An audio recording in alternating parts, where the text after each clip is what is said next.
Amigos, estamos de vuelta en el programa. Más de 18.000 escuelas interculturales bilingües atenderán a niños indígenas. Es una buena noticia, es una buena iniciativa, pero nos preguntamos si luego de 40 años deberíamos estar en mejor situación en cuanto a respuestas a las necesidades educativas del área rural.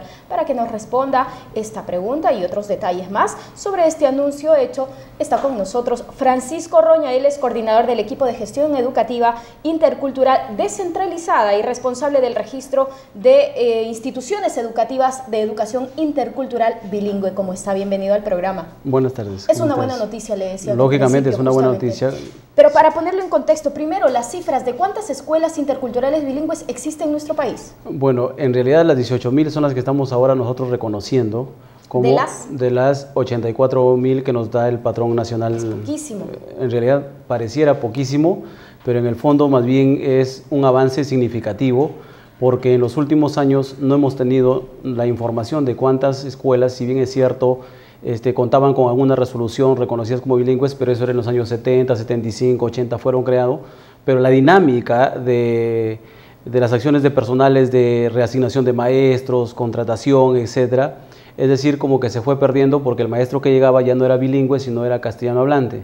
Entonces la escuela automáticamente pasó a ser monolingüe en castellano. Entonces ahora dejamos de lado la lengua porque hablan quechua, así aymara, aguajún. Todas las lenguas amazónicas en realidad, más que en los quechuas todavía ha podido esto sobrevivir, pero en las lenguas amazónicas sí hemos tenido cantidad de problemas y seguimos teniendo hasta este momento. O sea, tampoco es que tenemos personal docente que esté formado para trabajar en las lenguas. Tenemos algunas lenguas en las que no contamos con un solo profesional. Y allí, a partir de este registro, nosotros estamos desarrollando una tarea de identificar maestros para ver cuál es la situación del nivel de dominio de lengua a nivel oral, a nivel escrito, y a partir de ahí tomar una decisión en un plan de desarrollo de la oferta y mejorar el servicio educativo en estas instituciones.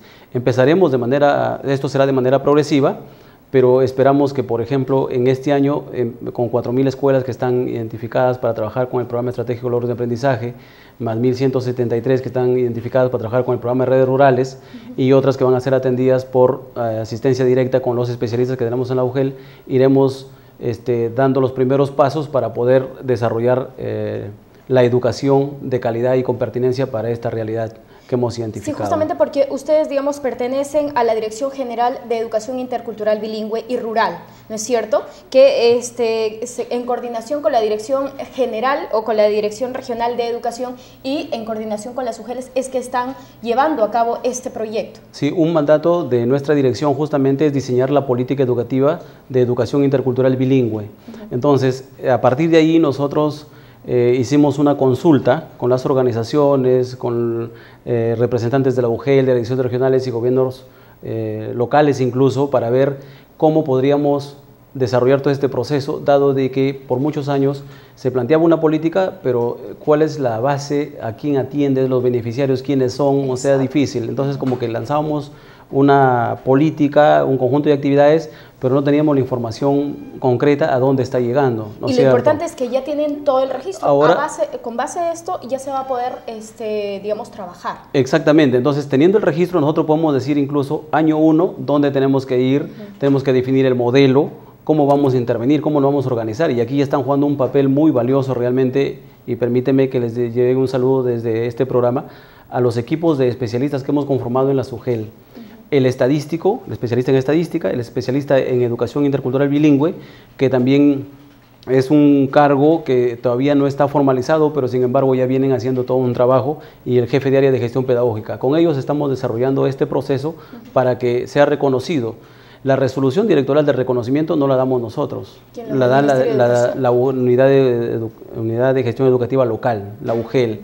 Y luego ellos elevan el informe a la DRE y la DRE eleva el informe a la DIGEIBIR y nosotros hemos creado ya el registro, entonces tenemos todo el padrón. Ahora, lo importante también de esto es el profesor, el docente. Está siendo capacitado, hay profesional calificado justamente para atender a estos estudiantes bilingües. Ese es un reto que también es muy alto y que lo tenemos que resolver. Nosotros sí hemos venido desarrollando programas de capacitación, de formación en educación intercultural bilingüe, pero tampoco estábamos seguros si esa formación estaba llegando a los maestros que justamente se encuentran en estas instituciones educativas. Hay un dato que todavía lo tenemos que resolver este año y estamos en plena actividad, es ¿cuántas de estas instituciones educativas cuentan con maestros bilingües?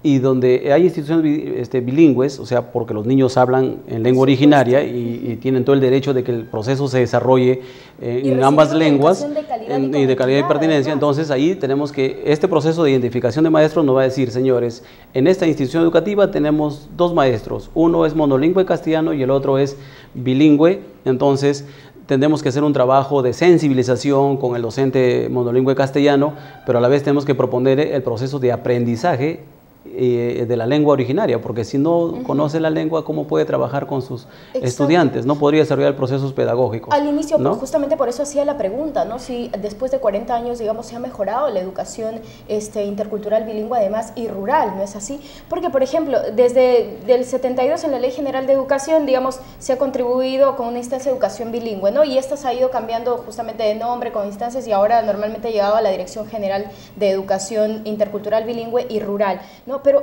es un dato increíble que yo encontré, por ejemplo, que a partir en el 85, digamos, se normalizan las lenguas andinas, aymara y quechua. Recién en el 2006 se normalizan las lenguas amazónicas. ¿Por qué? ¿Tanto se ha tardado? Sí, lo que pasa es que al margen de que después de la reforma educativa hubieron ciertas iniciativas para mejorar la educación y responder con pertinencia a los pueblos originarios. Después como que se le dio mucho énfasis al castellano como lengua franca, lógicamente tenemos que comunicarnos todos a nivel nacional y la lengua franca es el castellano, pero se olvidó que cada uno de nuestros pueblos tiene una lengua en la cual ellos se comunican y se desarrollan, y que no es solo la lengua, sino que detrás de la lengua está la cultura, porque la lengua es un medio para expresar la cultura, para recuperar sus saberes, para poder relacionarse, para explicar la cosmovisión del mundo.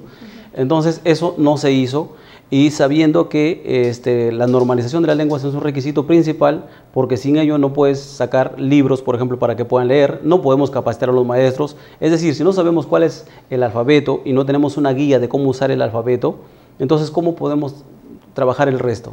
Por eso que nosotros en los últimos años estamos insistiendo en este proceso de normalización. Lógicamente que no es fácil porque hay problemas de grafías, fonemas, un contexto frente al otro, por más que sean ashánica, el otro dice yo soy ashénica, etc.